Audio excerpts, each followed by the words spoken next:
우리가 함께 묵상할 말씀은 그리스도인이라 불렸던 사람들, 이런 제목을 갖고 교회와 그리스도인의 정체성이 무엇인가에 대한 말씀을 함께 나누기를 원합니다. 함께 말씀을 경청하시겠습니다.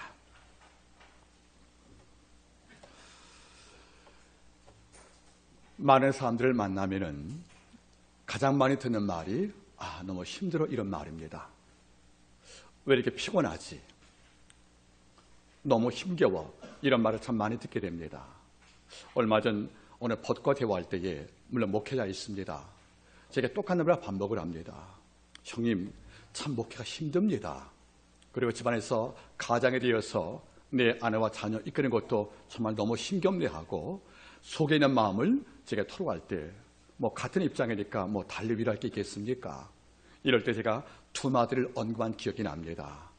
첫째가 무슨 말이냐면 그분이 만족이 없더라고요. 그래서 제가 옛날 교훈을 인용을 했습니다. 얘야, 인생은 8호흡으로 만족하는 것이다. 여러분, 호흡이란 말 있죠? 호흡. 여러분, 뭘 담을 때 한 호흡, 두 호흡 한단 말이겠죠. 인생은 몇 호흡이라는 거죠? 8호흡이라는 거예요.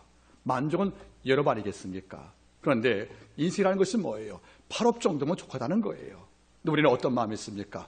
두 개 더 합치요 10호흡을 채울 때 이게 승리라고 착각한다는 거예요.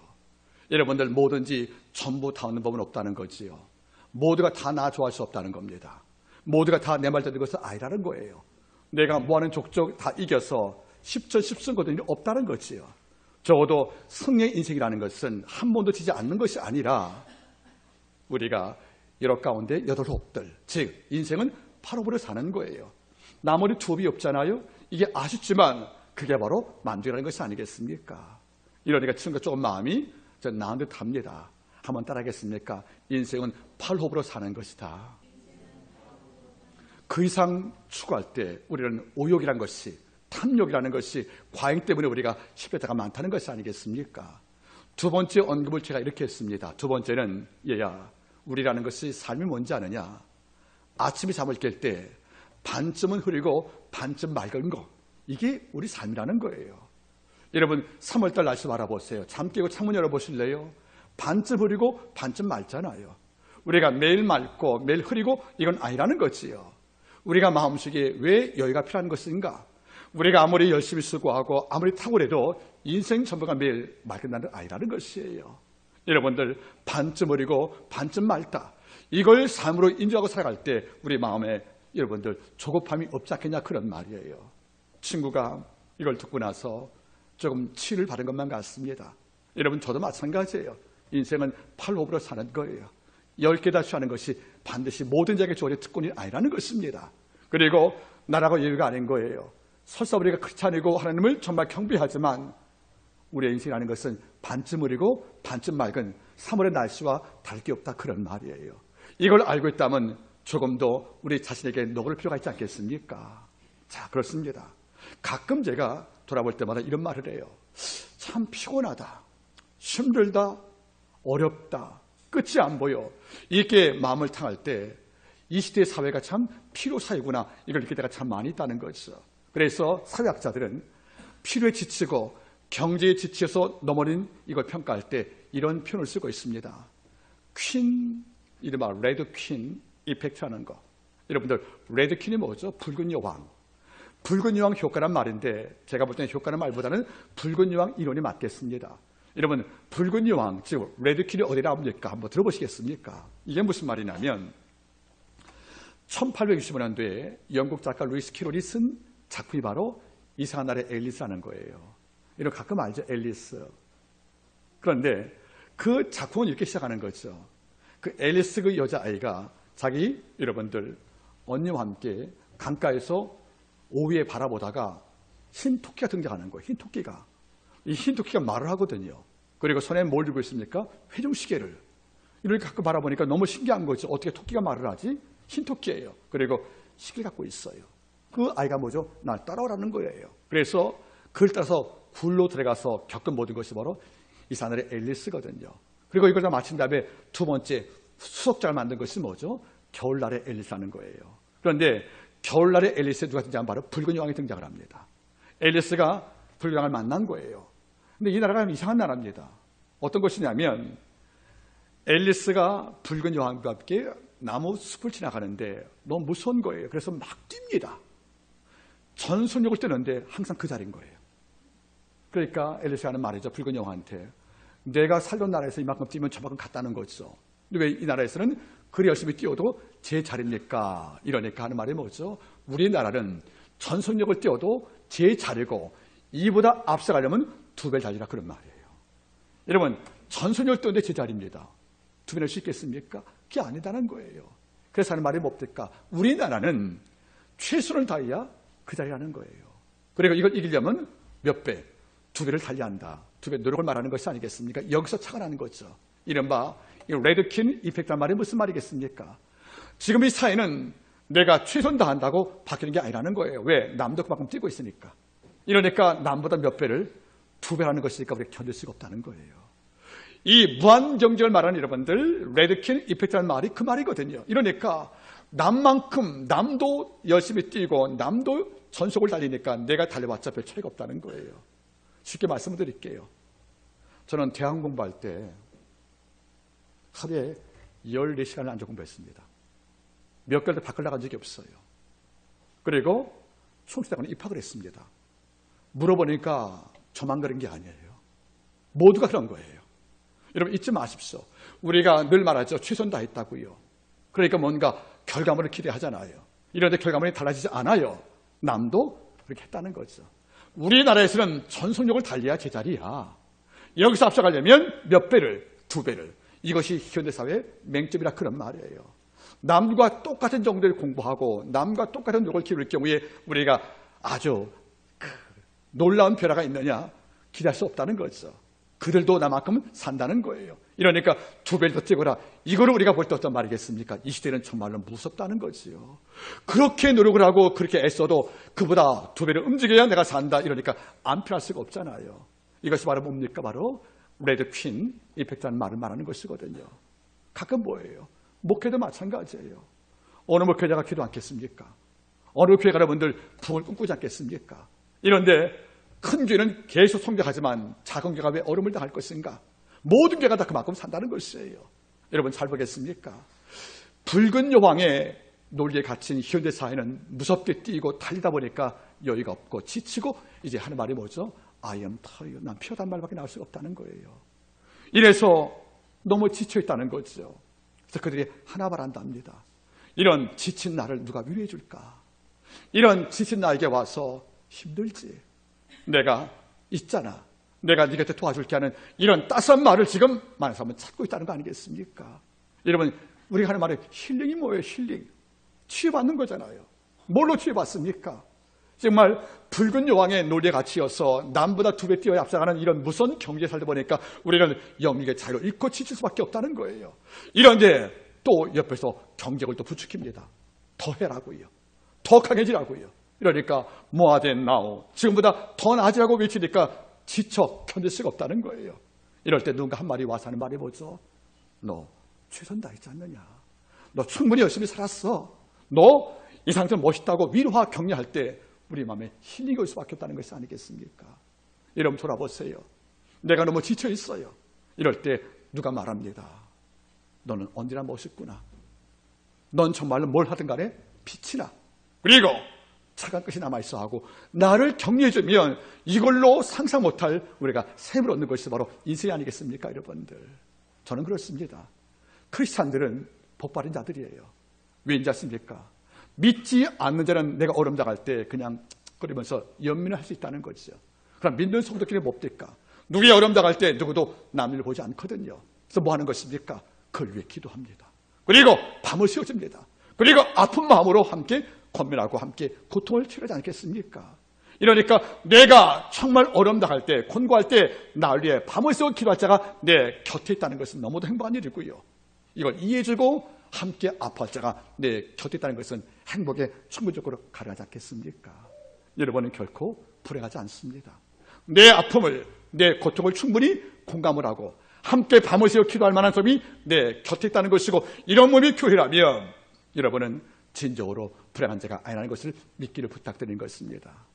그런데 주는 말씀했죠. 마태복음 11장 28절 말씀에서 수고하고 무거운 짐진 자들아 다 내게로 오라.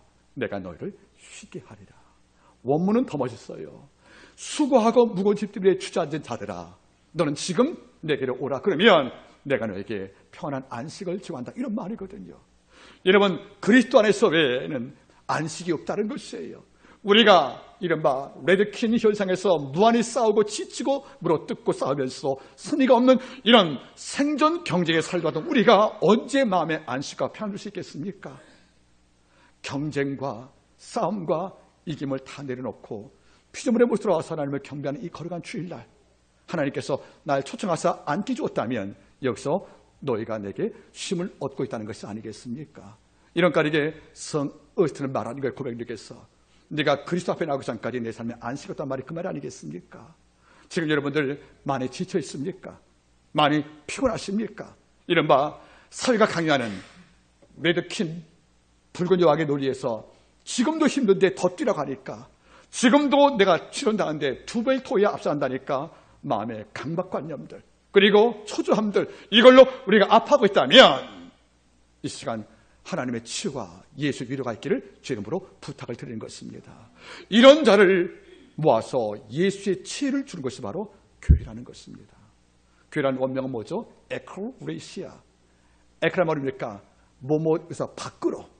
레시아가 뭐죠? 불렀다, 그런 말이에요. 세상에서 지쳐있는 너를 거기서 불러낸 것입니다. 악과 죄의 몸은 나를 거기서 밖으로 불러서 내 곁에 앉게 해서 바로 에클레시아 교회가 아니겠습니까? 여러분, 교회 안에 거하시는 그리스도 앞에 위로받기를 주임으로 부탁을 드립니다. 초대교회 이상으로 가장 양을 취했던 교회가 바로 안디옥 교회입니다. 이 안디옥 교회는 이른바 수리아 마을에 있었던 바로 안디옥 도시라는 것은 100만이 거하는 인구 도시예요. 100만 정도의 인구 도시니까 로마에서 세 번째 큰 도시였습니다. 첫째는 150만 인구를 지었던 수도 로마가 있었고요.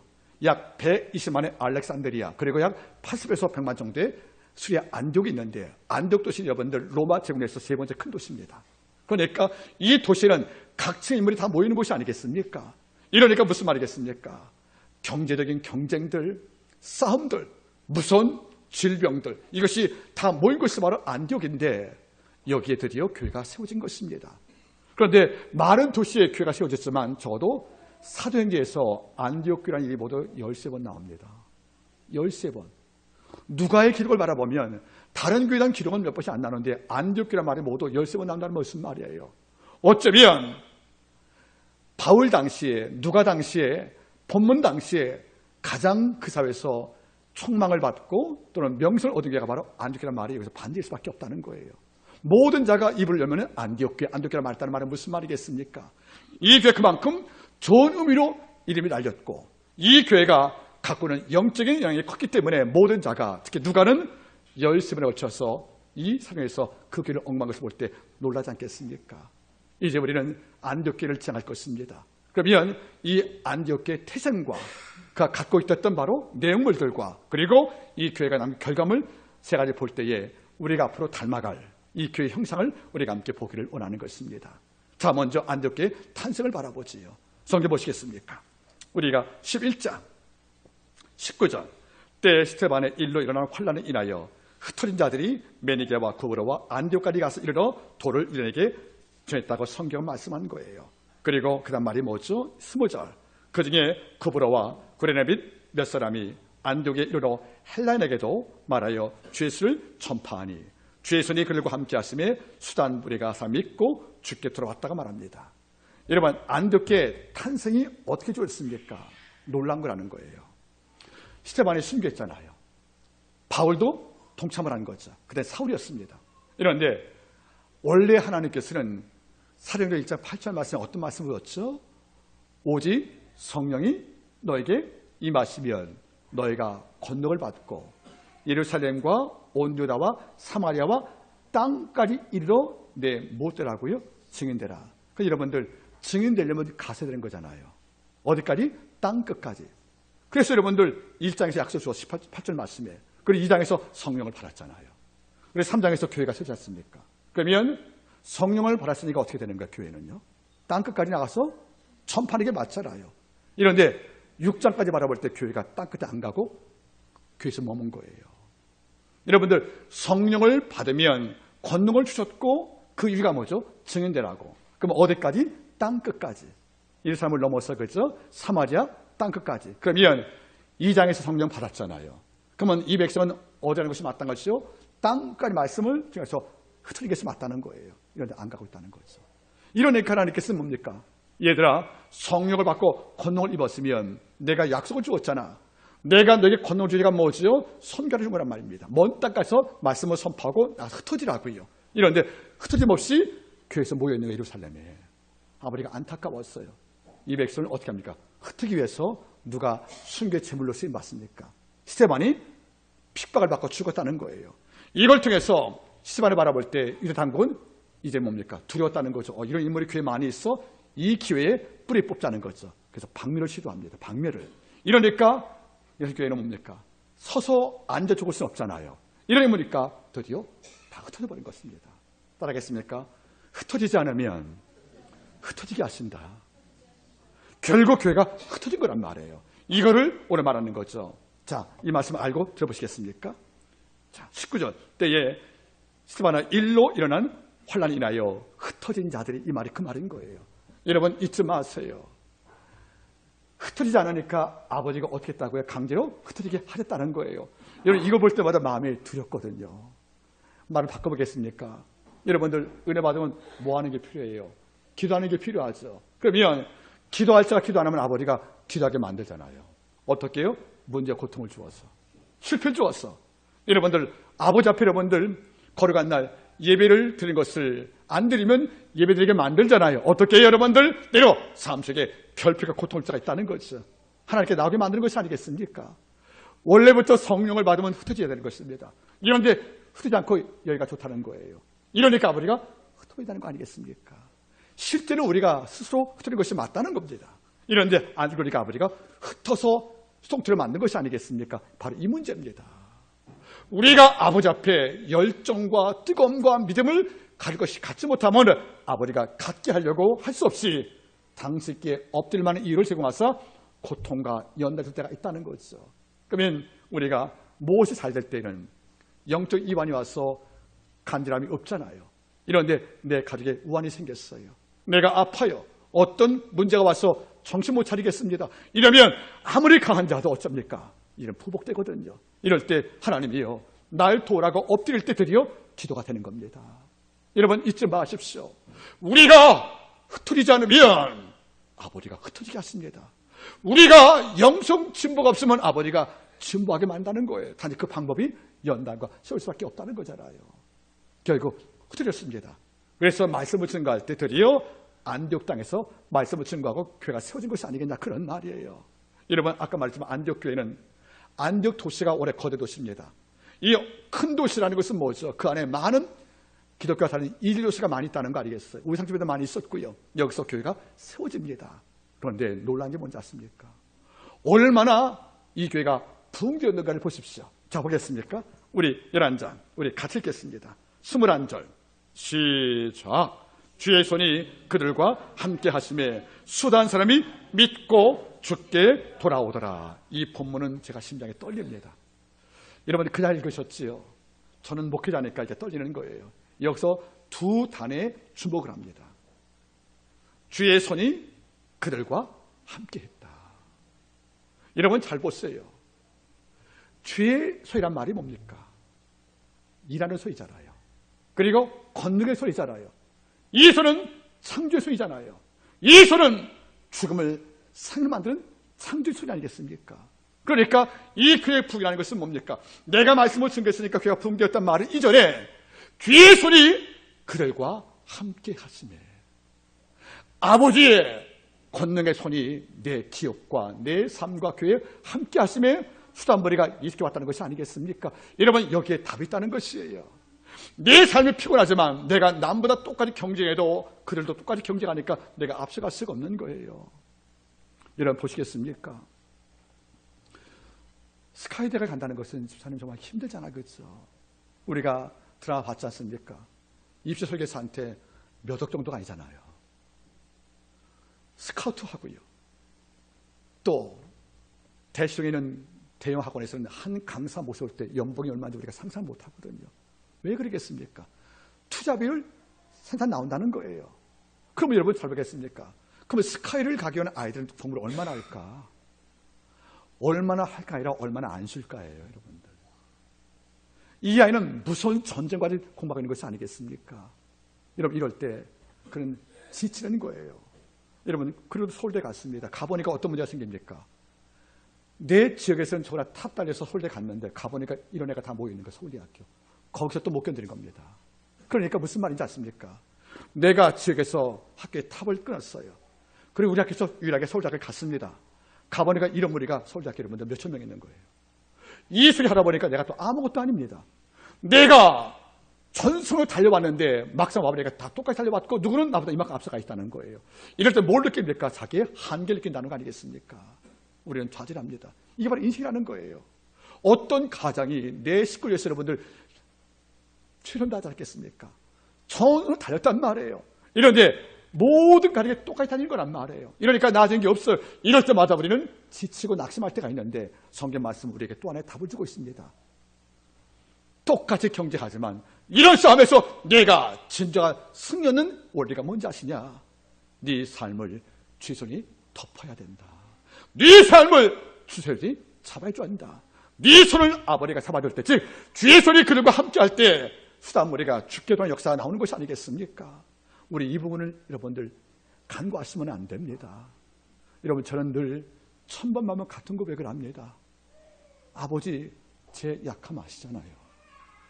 제가 사는 유일한 힘이 당신의 은혜에 있습니다. 우리 아버지가 내 삶 속에 때로 압생하시고 때로 약한 나 뒤로 떨 때 대신 싸워주시고 넘어진 나 못 걸 때 업어서 이곳에 인도하시는 이런 신명기 언약의 주께서 내 안에 은혜와 능력으로 함께하지 않는다면 우리 아무것도 할 수 없는 nothing과 다를 게 없다 그런 말이에요. 예언자 이사가 말해요. 우리는 끝난 심지와 산 갈대와 다름이 없다는 거예요. 작은 고통에 떠는 것이고요. 작은 문제 앞에 촬영할 수 우리 모습 아니겠습니까?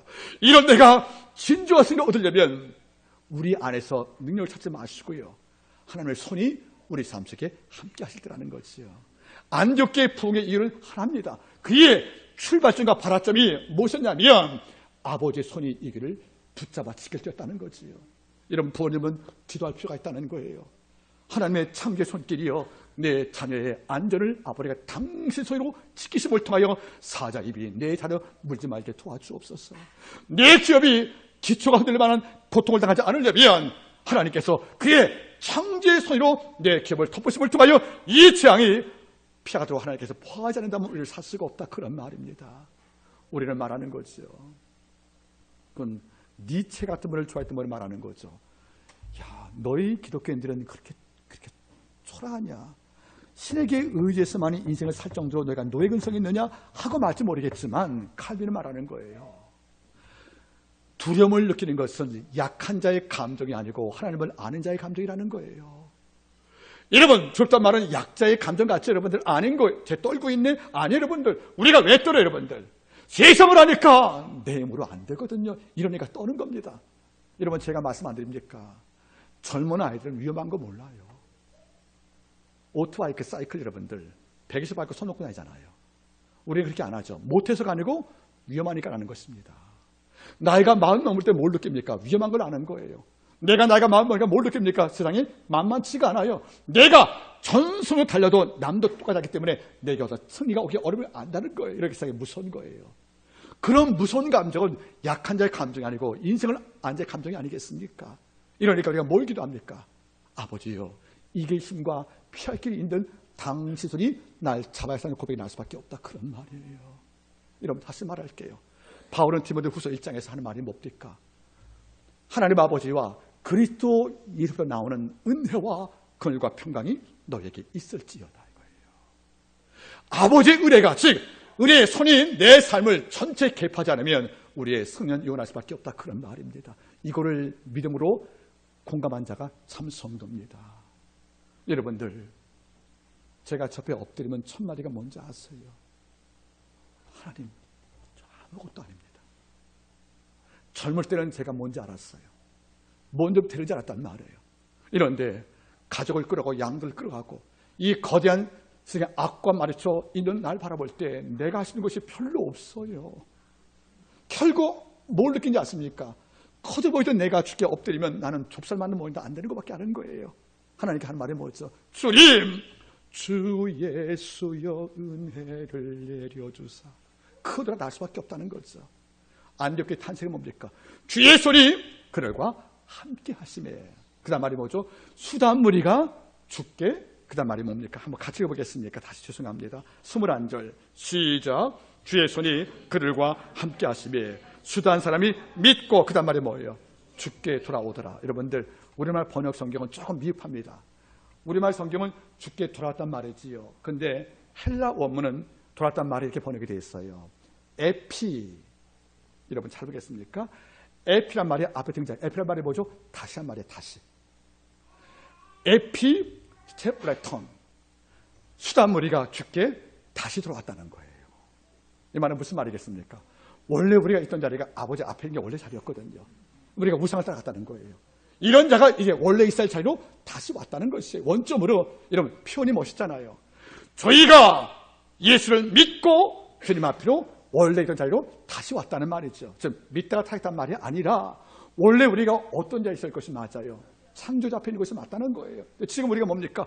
황금 앞에 앉아있고 우상 앞에 앉아있고 그리고 그 앞에 앉아있잖아요. 이런 이탈의 날을 아버지가 원래 자리로 돌아가겠다는 말이 이 말이거든요. 저 이 표현이 너무 좋은 겁니다. 예수의 영의 함께 임하심에 그들이 원래 있던 자리에 박살났던 가찬 여호들이 와서 원래 있어야 인간의 자리 피조물에 앉아서 하나님의 겸의 자리에 왔다는 말이 너무도 고백하잖아요. 여러분들 다시 돌아왔다는 겁니다. 이 말을 여러분께 한번 나누기를 원합니다. 잠시 어떤 이유로 기도 골방에 또 앉아가 있다면 어떤 이유로 진리에 따라서 너무 바빠서 여러분들 교회 많이 못 나와서 이해 가는 거예요. 여러분들 그 이해 못하면 우리 어리석지 않습니다. 하지만 최종은 뭡니까? 내가 가장 좋았던 자리 아버지 앞에 예배를 드리고 찬양했던 그 자리로 다시 오는 것이 맞다 그런 말이에요. 여러분 알겠습니까? 주께 다시 돌아왔더라. 원래 있던 자리에 돌아갈 필요가 있다는 거예요. 우리가 처음 예수 믿을 때 감격 알잖아요. 무엇이 원망했겠습니까? 예수 처음 만날 때 내가 죄사함 받았다는 날에 얼마나 놀랐어요. 예배를 통해 하나님을 만날 때 얼마나 기뻤습니다. 말씀을 경청할 때 우리가 얼마나 많이 울었습니다. 그런 옛날 정말 가장 좋았던 이른바 원래 자리로 다시 돌아와야 합니다. 주의 손이 그들과 함께하며 수산머리가 주를 믿고 죽게 돌아왔단 말이 교회 탄생이 됩니다. 자, 그런데 두 번째 문제가 생겼습니다. 이 교회가 크게 번창돼서 소문이 알려지니까 모교회가 지켜볼 때 이 교회가 부흥이 진짜 맞는 걸 의심했다는 거죠. 무슨 말이냐면 여러분들 흩어진 자가 전도했으니까 12사도가 지금 예루살렘에 있는 거잖아요. 그러니까 흩어진 자니까 뭐죠? 일반 성도가 나왔다는 말이죠. 그들 교회에 있었기 때문에 사도가 세운 교회가 아니라는 거예요. 만약 12사도가 세운 교회라면 그 교회가 진짜인 걸 우리가 믿겠지만 일반 성도가 세웠으니까 신학적 문제라든가 뭐를 우리가 의심할 수밖에 없잖아요. 분명히 부흥은 됐는데 이 교회의 부흥이 바른 부흥이냐 그 교회의 신앙이 옳은 것인가는 판단할 수가 없는 거죠. 왜? 12사도가 세운 교회가 아니기 때문에 그러는 거예요. 이러니까 교회는 검도 표성을 입겠다는 거죠. 누굴 파송합니까? 바나바를 파송했다는 거죠. 가서 이 교회 부흥이 성령 부흥이냐 아니면 가짜 부흥이냐 이걸 네가 확인하고 네가 목회를 담당해 하고 누굴 파송했습니까? 바나바를. 그런데 여러분 잘 보겠습니까? 제가 하는 말이잖아요. 바나바 같은 사람이 그 교회에 가서 이 교회 부흥이 하늘에서 온 건지 이 땅에만 가짜 부흥인지를 판별할 자격이 누구한테 주어진 거죠? 권세가 바나바. 그럼 여러분들 진짜 가짜를 판단할 자격을 갖고 파송된 거잖아요. 아무나 갈 수 없다는 거죠. 혹시 우리가 옛날 이런 말 합니까? 내 여친이 내 동창 여친구가 남자하고 선물을 갈 때 누가 따라가요 보통이요? 친구 아니면 이모들이 그죠? 저 테이블 따로 앉아요. 그래서 딱 보죠. 딱 보다 또 철장 아가씨는 오빠 데려가요. 오빠를 몰래. 왜? 남자가 뭘 한다고요? 남자 한다고. 그래서 딱 바라보는 거죠. 이럴 때 나는 이미 사랑해서 이미 눈에 뭐가 씌웠어. 그러니까 걔가 코 흘려도 이쁜 거야. 눈물같이 보이는 거야. 그러니까 사랑하면 콧물도 눈물로 보이는 거잖아요. 이런데 제3자, 이모, 내 친구 또는 내 오빠가 딱 바라보는 거죠. 바라볼 때 뭡니까? 네가 못 받는 걸 내가 본다는 거잖아요. 근데 이런 평가 듣게 들어간 친구를 아무나 들어갈 수 있겠어요? 그럴 수 없다는 거죠. 뭔가 나보다 현명하고 분별력이 있는, 마찬가지예요. 한 교회 운명이 걸린 거예요. 안디옥 부흥이 가짜라고 하면 이거 문 닫아야 합니다. 그리고 진짜라면 우리가 돌 필요가 있다는 거죠. 이런 판별의 자리에 누가 선택 입었냐면 바로 바나바라는 겁니다. 전 이게 너무 부럽기도 한 거죠. 진짜 가짜를 결정해서 한국의 운명을 결정지을 이런 판검사 같은 결정권자가 누굴 택함받은 거죠. 많은 교회, 몇천 명 모인 교회에서 누가 바나바가. 그러면 너무 귀하잖아요. 그런데 이 바나바가 이런 자기를 얻기 위해서 교회 평판이 뭐죠? 바나바는 착한 사람이요, 성령과 믿음이 충만했다 말하는 거예요. 이런 자가 진짜 가짜를 결정할 자격이 있다는 겁니다. 여러분, 성령하는 것이 뭐예요? 착한 사람이 되는 것입니다. 그리고 성령과 믿음이 충만해서 내 육적 자아를 하나님께 복종한 자, 이런 사람만이 진짜 가짜 분별할 자격을 얻을 수가 있다, 그런 말이에요. 교회도 마찬가지예요. 직분을 얻을 경우에 고의 직분을 얻으려면 교회에서 뭐가 필요합니까? 바로 이 사람이 착한 사람이, 인격이 착하다는 말이 뭐죠? 아가도스라는 말이 헬라어로. 아가도스라는 말이 뭡니까? 여러분, 아가도스 알죠? 아가도스. 그게 나온 말이 애들 기저귀 뭐죠? 하기스. 애들 기저귀 하기스 있죠? 이게 원래 깨끗하다 그런 말이거든요. 애들 기저귀 여러분들 보통 우리가 사서 아이에게 착용시키지 않습니까? 그 이름이 하기스가 있는 거예요. 이게 바로 하기스라는 말이 고르기고요. 여기 나온 말이 아가도스거든요. 즉 깨끗하고 흠이 없단 말 아닙니까? 근데 이 말이 여기 쓰인 거예요. 바나바가 누군지 아느냐? 그의 인격이 아가도스, 깨끗하다는 거예요. 사심이 없고 편벽에 빠지지 않고 편견이 없는 공정한 이런 말이거든요. 이걸 어떻게 합니까? 성령과 믿음이 충만, 즉 성령과 믿음이 바나바를 갖고 논다는 거예요. 네 의지가 날 움직이는 것이 아니고 성령과 믿음이 날 지배해서 날 통치한다, 이런 말이 충만이라는 뜻이 아니겠습니까? 이런 자가 많을 때 교회가 힘을 얻고 사는 겁니다. 여러분 잘 보겠습니까? 하나님 안에서 착하고 성령과 믿음 충만하면 가짜한테 속지 않습니다. 왜? 내가 분별력이 있으니까. 전 이게 부러운 거예요. 우리 아마게 모든 성도 기도 가운데 바나바의 영성이 취득되기를 부탁드리는 거예요. 주님, 제 자신도 착한 사람, 어떤 인맥을 보고 결정하는 것도 아니고 어떤 감정도 아니고 뭡니까 여러분들? 깨끗한 성품으로 세상을 바라보는 거예요. 그래서 바울이 언급하잖아요. 깨끗한 자에게는 모든 것이 깨끗하지만 더러운 자에게 깨끗한 게 없다, 그런 거 아니겠습니까? 이 말을 밝혔기 때문에 공정하다는 것이고요. 그리고 그의 모든 언어와 모든 생각은 성령과 믿음 아래 통제해 있다는 거 아니겠습니까? 너무도 감사가 되는 거예요. 여러분 어때요? 저희가 법을 공부할 때는 그랬거든요. 한 재판에 수임 맡은 판사는 절대로 피고원과 개인 접촉을 못합니다. 검사도 마찬가지일 거예요. 수사 외에는요. 그 이유가 뭔지 아십니까? 사감질 할까 봐, 사적 감정이요.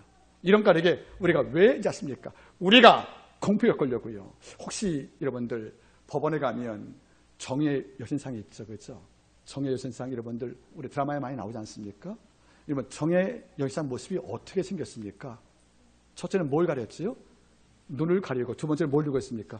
저울을 들고 있다는 거죠. 왼쪽 법전이고 여러분들. 왜 눈을 가려요? 그래요. 외모를 취하지 않는 거예요. 제 돈 많아 보이래? 가난하네? 제 얼굴 생김새가 범죄니까 제 뒤에 있을 거야. 이런 뭡니까? 선임을 말려고 하는 것이 아니겠어요? 그리고 뭘 해요? 저울.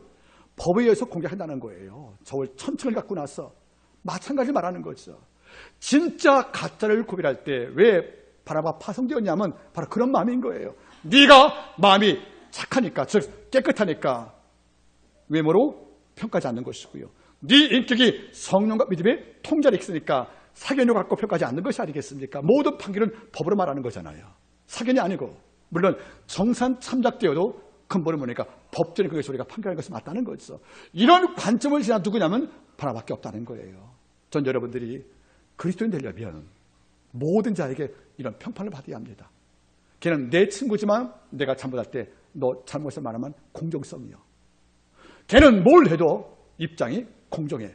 이런 fair play, 다시 말하면 fair, 공정성을 겸비한 이런 자가 되면 당장은 나하고 사이가 나빠도 어려움 당할 때 여러분 찾아 즐거울 수밖에 없다, 그런 말이에요.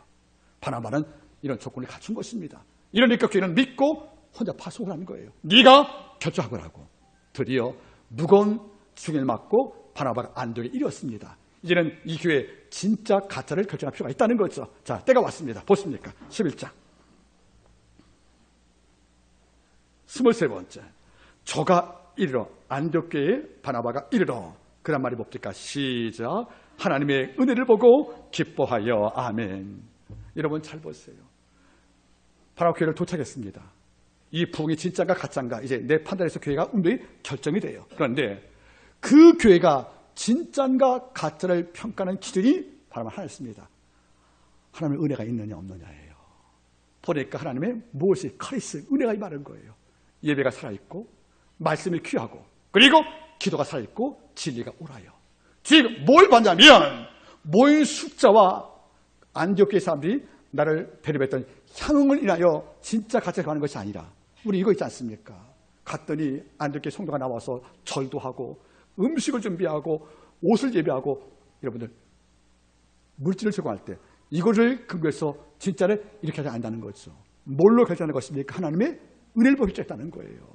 교회도 마찬가지예요. 어떤 교회가 정통이냐?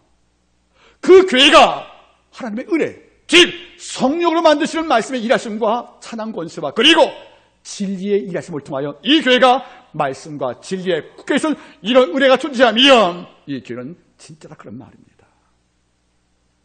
바나바는 이걸 봤다는 거죠. 그게 진짜나 가짜나 근거는 뭡니까? 이 속에 성령 일하시는 아버지 은혜가 있느냐. 이걸 보고 기뻐했다는 겁니다. 여러분 잘 보세요. 크리스찬들은 기뻐하는 이유가 달라요. 하나님의 은혜를 보면 기뻐하는 거예요. 내 형제가 찾아다가 기도하면 이걸 볼 때 주여 은혜입니다 하고 기뻐하는 거예요. 내 존재가 내 벗이 세상 멀리 가서 타락하다가 죽게 들어와서 하나님 아버지요 내가 잘못했다고 울 경우에 아버지요 그에게 회개의 보 주어서 주의 은혜 입었군요. 이걸 보고 기뻐하는 것이 뭡니까? 바로 크리스찬의 영신하는 것입니다. 우리 가정 안에 여러분들 하나의 은혜가 있습니까? 네! 직장과 삶의 궤적 가운데 아버지 은혜가 있습니까? 그게 있어야 여러분들 참으로 증명을 받는 것이 아니겠습니까? 보세요. 하나님의 은혜를 보고 기뻐했다는 거예요. 우리는 교회 와서 뭘 보고 기뻐하는 것입니까? 몰랐던 무지가 말씀을 듣고 깨우쳤어요. 아, 이거 내 잘못이었어. 이 순간 은혜 경험한 거잖아요. 이럴 때 춤을 추고 기뻐하는 것이 뭐죠? 진짜라 그런 말이에요. 근데 지금 교회는 뭡니까? 불과 남은 있거니와 은혜가 없는 거예요. 모든 것 다 준비해도 성령이 일하신 은혜가 없다는 거죠. 이럴 교회가 힘을 밖에 없다는 것이 아니겠습니까? 저가 이르러 하나님을 보고 기뻐했단 말이 나오는 거예요. 그런 말이 놀란 말 나오죠. 그래서 이제는 뭡니까? 말씀을 첫 설교합니다. 첫 설교가 뭡니까 여러분들? 모든 사람에게 굳은 마음으로 주께 붙어 있어 권면하리. 여러분 보세요. 지금도 충분히 부흥됐어요. 지금도 은혜가 있어요. 그러니까 우리가 볼 때 하는 말이 뭐죠? 이 교회는 이제 부족이 없겠네? 내가 할 말이 없네? 그게 아니라는 거죠. 이 은혜를 너희가 계속 지키려면 어떤 마음으로? 굳은 마음으로. 부서지지 말라는 거예요. 깨지지 말라는 거예요. 이 믿음을 단단히 만들어서 주께 뭐라고요? 붙어있단 말이 뭐죠? 오래 머물라 그런 말이거든요. 지금 이 마음을 더 굳게 잡아서 오랫동안 이 은혜에 머물러라고 이 바나바가 붙어있다는 거 아니겠습니까? 이런 마음도 굳은 마음이 필요합니다. 솜사탕같이 쉽게 깨지 말라는 거예요. 물무릇 타오리같이 여러분들 스키다면 깨지는 이런 벽창을 낼 수가 없다는 거죠. 어떤 마음? 굳은 마음이에요. 쳐도 안 깨지는 악한 데 가서 몇 번 두려도 금이 안 가는 그래서 이른바 영어로 스테인레스 녹이 안 쓰는 내 믿음이 균열이 없는 이 굳은 마음을 갖고 예수의 은혜 앞에 지금처럼 계속 붙어 있어 사는 것입니다. 여러분 잘 보세요. 가끔 제가 말하거든요. 흔들리는 못은 빠져요. 그렇죠? 못을 박았어요. 흔들리네요. 아니에요. 굳게 붙어있으면 이 못이 빠지지 않는 거예요. 여러분들. 여러분 저는 가끔 느끼거든요. 벽에 잘 박힌 못처럼 벽에 딱 붙어있어야 뭘 걸어도 문제가 없다는 거죠. 이런 따르겠습니까? 굳은 마음으로 죽게 붙어있어라. 원문은 그래요. 강한 마음을 갖고 예수 앞에 오래 머물거라 이런 말이거든요. 이 은혜 앞에 오래 머물다는 말은 무슨 말이겠습니까? 거기 희망을 뒀다는 거잖아요. 여러분들 우리는 굳은 마음이 없으면 매일매일 마음의 영적 변덕이 오잖아요. 그래서 비가 오면 나는 그 사람 비가 오면 교회 안 오잖아요. 비 오는데요. 그게 뭔지 아십니까? 이와 상관없이 손에 것이 맞다 그런 말이죠. 이 결과 너무 감사해서 1년간 있던 바나바가 위대한 결정합니다. 누굴 데려옵니까? 나수에서 바울을 데려오는 거예요. 여러분 제가 설명했죠. 여러분들. 여기는 헬라인이에요. 그런데 바나바는 뭐죠? 유대인이에요. 헬라 말을 몰라요. 이런데 헬라말 대가가 누구죠? 사도 바울인 거예요. 그래서 언어를 위해서 뭡니까? 목격권을 내놓고 바울을 데려와서 헬라말을 설교하라고 바울을 모셔온 거예요. 몇 년간? 1년간. 보세요, 여러분들. 결론입니다. 11장 25절. 바나바가 사울을 찾으러 나소에 가서 만남에 안독에 데리고 와서, 원문은 안독에 초청하여 둘이 교회에서 1년간 모여 큰 머리를 가르쳤고 저들이 안독에 빌어서 그리스도라는 일걸음을 얻겠다는 말이 결론이거든요. 이 바나바는 욕심이 없어 착한 사람이에요. 한 교회 담임 목사 되었어요. 이러니까 예루살렘은 12살까지 베드로가 목회자 아닙니까? 이런데 나는 12살가 아닌데 담임 목사 된 거예요. 그러니까 얼마나 높은 자리에 영전된 겁니까? 그죠? 그러니까 예루살렘 교회보다 더 부흥된 교회에서 내가 담임 목사 된 거예요. 총회장이. 그런데 하는 말이 뭐죠? 한줄 알았다는 거죠. 나는 헬라말을 몰라. 여기 헬라인들이 와 있어요. 이방인이니까. 그러니까 언어성이 안 돼요. 물론 일부러 유래가 있기 때문에 했겠지만 전체가 안 되잖아요. 그러니까 내가 고집 피우지 않고 하는 말이 뭐죠? 헬라어를 능수구상할 바울을 데려오자. 바울을 데려와서 바울이 설교하고 바나바가 신방을 하는 거예요. 이러니까 내가 못할 것을 알고 포기하고 모셔와서 그를 세우고 난 저거는 물러갔다는 거죠. 이건 보통 문제가 아니에요. 그러니까 착한 사람이에요, 여러분들. 그렇죠? 욕심 많으면 이거 안 되잖아요. 어떻게 잡으면 건성이 되겠죠? 그래서 1년간 큰 물에 갔을 때에 안디옥 사람들이 안디옥에 뭐라 했다고? 비로소 뭐라고요? 그리스도인. 원문은 달라요. 비로소가 뭐였어? 원문을 따겠습니까? 폴로토스. 처음으로 이런 뜻이에요. 여러분, 예루살렘 교회는 유대인들 뭐라고 하셨냐고 뭐라고? 나사렛 공동체가 불렀어요. 나사렛 공동체라고요. 그런데 예루살렘의 성도가 못 들은 말, 그리스도의 말을 누가 들은 겁니까? 안디옥 교회가. 누구 때문에? 바울과 실라 때문에. 그러니까 먼저 있었던 예루살렘 교회도 이것을 못 듣습니다. 그냥 나사렛 공동체 이렇게 했단 말이에요. 그런데 뭡니까? 그리스도인, 원본이 뭐죠? 그리스도티누이, 예수께 속한 무리란 말 처음 듣다는 거예요. 여러분들, 이 교회가 인정받을 교회에서 인정받을 성도로 확장되었다는 거죠. 예루살렘 교회도 못 듣던 말, 이 호칭, 너희는 예수께 속한 진짜 성도의 이 말을 이방교회가 본 것을 알겠습니까? 이게 너무 고마운 거예요. 여러분, 로마 당시에는 황제가 호칭이 아우구스, 여러분들, 아우구스, 거룩한 자. 그래서 황제에게 속한 종을 뭐라 불러요? 이오마이라 붙여가지고 아우구시티오 이렇게 불렀거든요. 황제에게 속한 자라고 불렀단 말이에요. 이 말이 지금 보세요. 크리스토티오시. 무슨 말일까? 예수께 속한 자란 말이거든요. 드디어 이방인이 볼 때 하는 말이 뭡니까? 너희의 삶의 내용이 너희가 증거하는 예수와 꼭 닮았다. 너희가 보인 삶의 내용이 너희가 믿고 예수와 닮았다. 이러니까 너는 그리스도께 속하고 닮았어. 이 말이 그리스도의 말이거든요. 이걸 누가 짊어진 걸 하고요? 안디옥 교회 성도가 누구보다 먼저? 예루살렘 교회보다 먼저 다른 거예요. 한방교회가 어디 가든 간에 그리스도의 말을 듣기를 바라는 겁니다. 말씀을 제가 맺기를 원합니다. 주의 손에 함께하여 교회가 샀습니다. 이 중심에는 착한 사람이요 성령과 충만한 자가 있었습니다. 그리고 모든 자가 하는 말이 뭡니까? 주께 가르침을 받았고 드디어 세계 최초로 비로소 프로토코스 무슨 말입니까? 처음으로 그리스도인 예수 그리스도의 말을 듣다는 거 아니겠습니까? 강서 지역에서 저희 한마음교회가 진짜 그 말을 프로토스 처음으로 듣기를 바라는 겁니다. 이 꿈을 함께 이룰 때 도와주시기를 바라겠습니다. 기도하겠습니다.